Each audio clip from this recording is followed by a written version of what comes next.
when Texans stormed their state house last Thursday to stage a citizens' filibuster of the Republicans' new Texas abortion ban. It was kind of a struggle to report on it well on the national level. The video that we had from the legislature to report on it was a really raw feed provided by the legislature itself. And frankly, it was just a terrible feed.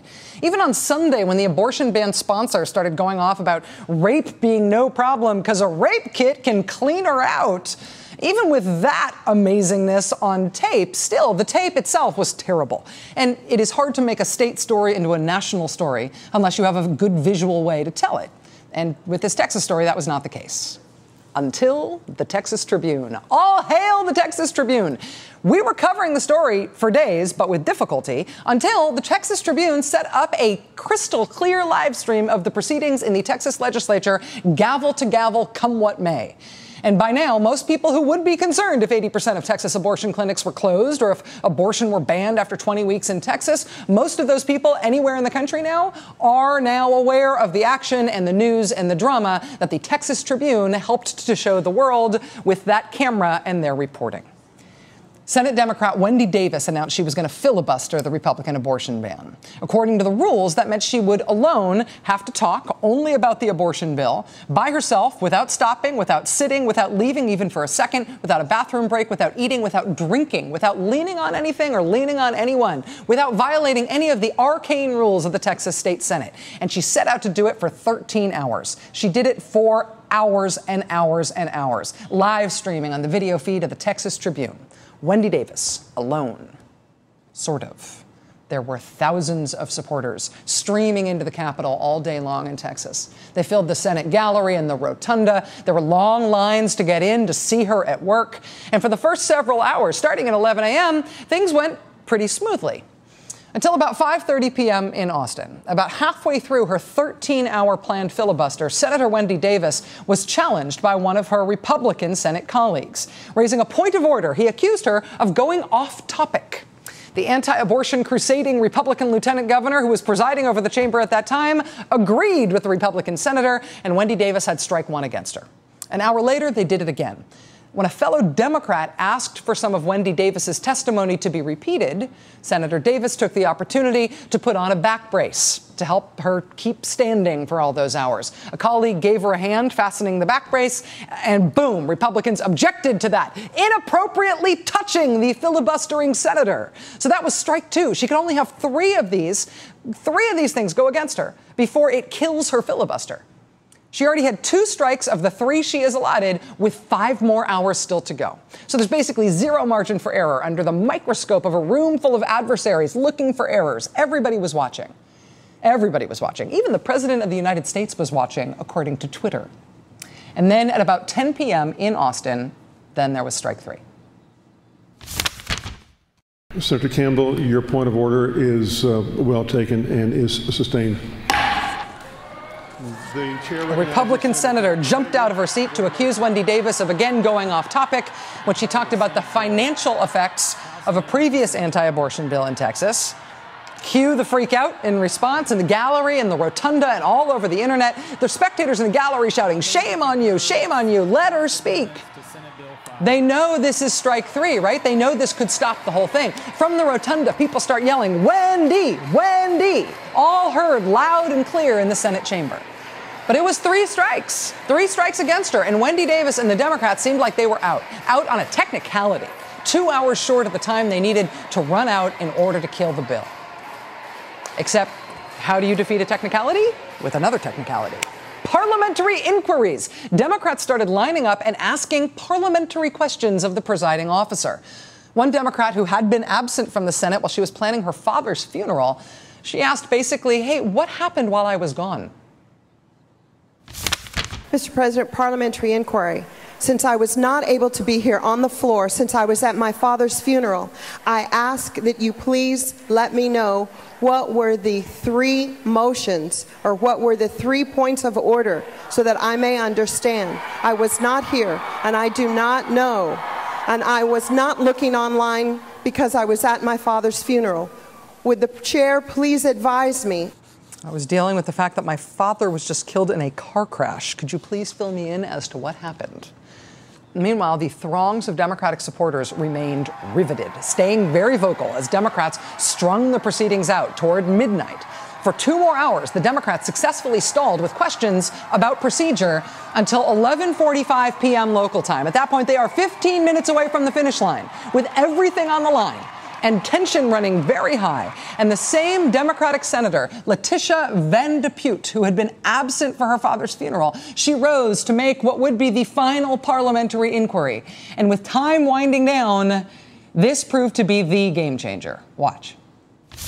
Mr. President, parliamentary inquiry. State your inquiry. At what point must a female senator raise her hand or her voice to be recognized over the male colleagues in the room?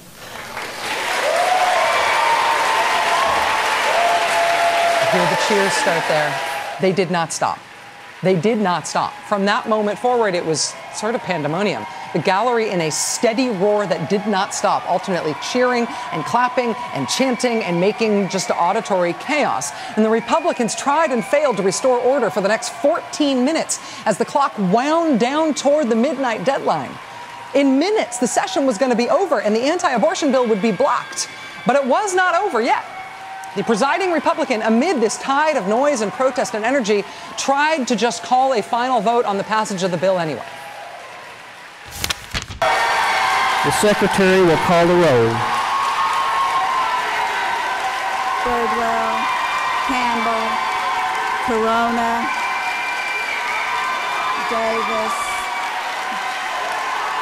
Duell, Duncan, Ellis, Estes, Frazier, Garcia, Hancock, Hager. Members, we are in the middle of a vote. The secretary is calling the vote. Seliger, Taylor, Uresti,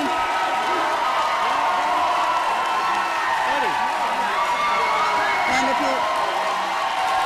If we can have order in the chamber so that the members can properly cast their vote. West.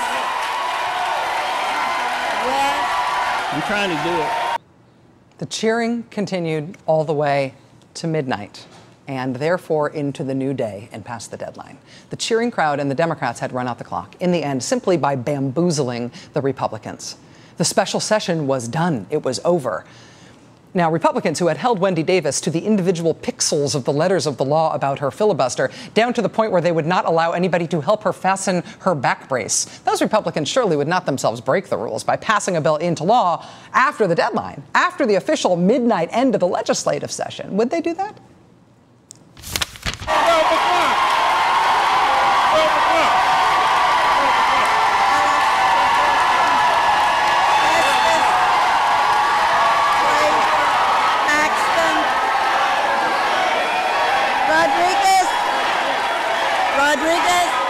President, what time is the session in? President. Midnight. You can't take a vote after midnight. There's no session. Point of order. Constitutional point of order. The clock had struck midnight. Thanks to the cheers and jeers of the people at the Capitol and the Republicans not knowing how to respond, the yelling in the room and the chaos with the Republicans not being able to get it together, it did prevent the Republicans from killing the filibuster effort. So the Democrats won, except the electronic record for the vote that happened after midnight, that had happened in the earliest morning moments of June 26th, the electronic record suddenly flipped to show that the vote had happened on June 25th. And so it was reported that despite the marathon effort of Wendy Davis and the chaotic assistance of her supporters in the gallery, the Republicans had won and the Democrats had lost.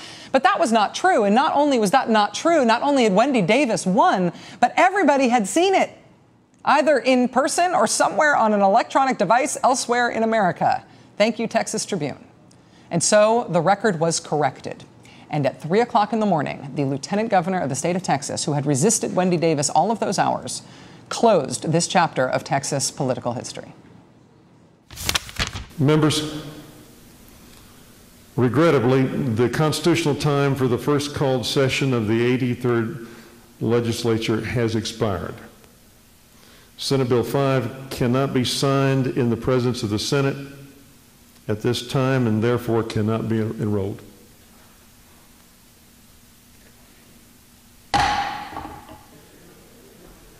It's been fun, but see you soon.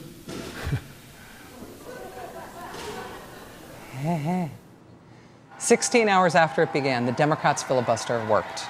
And the loud support of the people, the hundreds of Texans in that gallery, worked.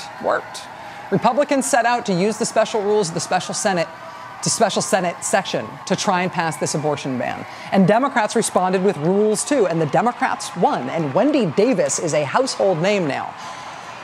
And then a few hours ago, Governor Rick Perry announced that he's just going to call another special session, another 30-day special session so the Republicans can try again to pass this abortion bill, starting all over from scratch. It starts Monday, starting all over again. But this time, the looming power of Texas's demographically inevitable Democratic progressive future is suddenly way less theoretical than it has ever been.